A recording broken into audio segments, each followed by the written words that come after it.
Hey, beautiful people. My name is Jason Righteous Norwood, and this is my second YouTube video. My first one, if you saw it, was incredibly boring. I was not personable at all, and I wouldn't sit through it if I were you. But the reason that I made it still exists, so I'm going to try and break it down a little bit better in this video and make it a little bit shorter and more to the point.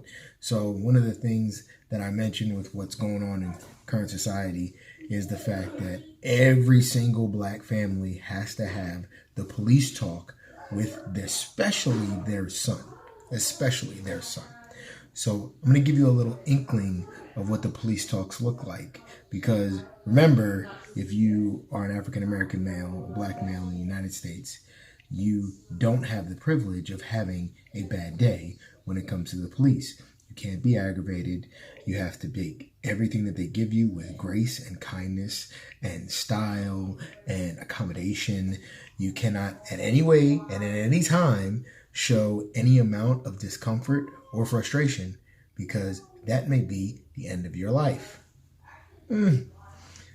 So in order to make that not happen, that is, you not be dead, this is how the talks kind of go.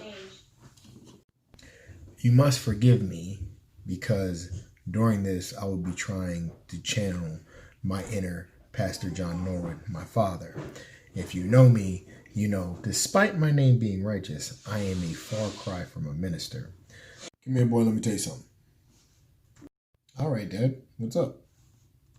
Your mama's got a lead foot, so let me tell you what to do if and when you see flashing lights in your rearview window. I mean, okay, Dad, I just don't see why. I just won't drive over the speed limit. I'll be fine. Boy, please. Little Negro boy run around Moorestown, New Jersey. You lucky if you make it up the driveway before you get pulled over.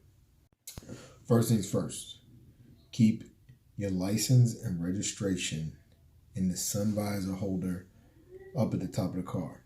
Don't put it in the glove box. Well, why not the glove box? I thought that's where the registration goes. No, son, because as soon as you see the lights flashing, you're going to reach for your registration so you have it when they get there. And they need to be able to see where your hand goes so that they don't start firing into your back window. Because you, little black boy, look like somebody with a gun. Dealing drugs. Dad, I'm driving a 1983 Dodge Caravan with wood paneling. I don't think drug dealers really prefer that method of transport. Oh yeah, that reminds me. You run around here with your friends. What that Indian boy you're friends with? He got a nice car, don't he? Like a Lexus or something? Yeah. You don't need to be in that car. Oh yeah, that reminds me. You run around here with your friends. What that Indian boy you're friends with? He got a nice car, don't he? Like a Lexus or something? Yeah. You don't need to be in that car. Why can't I ride with Couple? He's allowed to drive anywhere, and I can't always get, a ride or nothing like that. What's a 17-year-old boy doing with a Lexus? Unless he's a drug dealer. Especially looking like you. Come on now. Gotta think, boy. Gotta think. All right, Dad. I won't be in Couple's car late at night. I just won't do it. I have the van so I can, drive around looking like a... Now, see the lights. Get out your registration and your license. Have one in each hand. Keep your hands at 10 and 2 on the steering wheel. As soon as the officer gets up, now, you should already roll down the window, right? And don't you have none of that nasty-ass rap music talking about people's butts and humping this and MF and that. Don't you have none of that on? No how. But if you have the radio on, turn it off. Don't turn it down. Turn it off. Hands at 10 and 2. License in one hand. Registration in another. All right? Window should be rolled down by the time the officer gets to your window. Sure thing, Pops, but I mean, it may take me a second because we don't have automatic windows in that van. You know, to shut up and appreciate that daggone van. That's all you gonna have is that daggone van. So you best to appreciate it. Now listen here, boy. You have your license and registration out, all right? They may tell you to get out the car. I don't care why they ask you to get out the car. I don't care if they ain't got no reason to ask you to get out the car. They say they smell drugs, you get out the car when they tell you to. You get out the car, and the entire time you get out the car, make sure they can see your hands. Open the car from the outside. Don't reach in to open up the car door when they tell you to get out the car. Reach your hand outside, open up the car door from the outside. Get out the car slowly with your back facing to them. Yeah, Dad, I got it. Open the car from the inside, my hands out, open it up, get out, and then back facing to them. They need to see my hands at all times. I got you. They may tell you get on the ground. Listen here, son. You like to argue too damn much, okay? This ain't the time to be asking no questions, to be smart mouthing back to nobody, all right? If you don't come home to your mama, she's gonna be real upset. So you keep your damn mouth shut and you do what they tell you. You get on the ground and let them go through your car, all right? Now, ain't nothing gonna be in that car. Well, me and you gonna have some problems. So after they get done going through the car, then you ask them if you can get up. If you have on handcuffs, you don't do anything. You just sit there with your handcuffs on and shut your damn mouth. If they ask you a question, you answer it, and at the end, you say, sir, every time. I don't care if he kicked you in the teeth. You say, sir, every time. I'll deal with that myself later. Okay, Pop. So I get abused by these cops. I'm nice the whole time. I let them go through the van, no worries. And after I pick my teeth up off the ground from the boot that I got in my mouth, then I just get back in the car and come home late, and you not gonna beat my butt. Listen here, boy. You worry about the butt whipping you gonna get from me when you get home. They gonna kill you. I'm only gonna get close. You gonna be all right. Listen here, son. I'm telling you this because it's gonna save your life.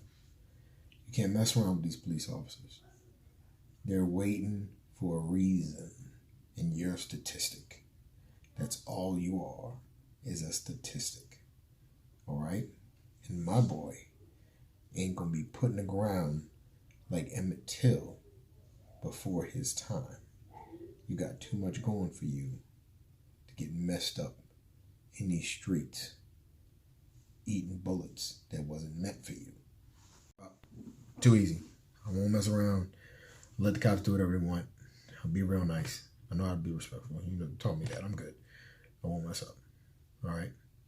It's going to be okay. It'll be all right because everybody in church praying for you, little smart butt.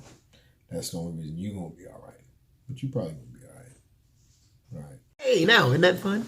Isn't it awesome that every black family has to have that conversation with their kid, before they go out into the world, and they have to be explained to why it's okay for an organization whose motto is protect and serve to beat the crap out of them and then take it with style, grace, and a smile?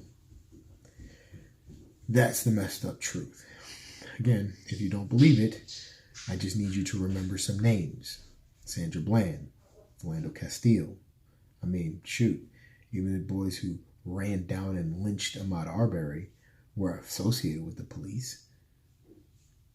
Every single one of these state-sanctioned murders is a result of the systemic white supremacy that exists. The very same reason that I told you I dress like this every day when I go out. It's just the reality that we have. For those of you who are complaining again about these riots, unless you had a moment of silence for Ahmaud Arbery, Atiana Jefferson, Botham Jean, Stephon Clark, John Edwards, Alton Sterling, Aiyana Jones, Mike Brown, Tamir Rice, Trayvon Martin, Sandra Bland, Philando Castile. Do I need to go on? Really? Is that necessary? You need more names?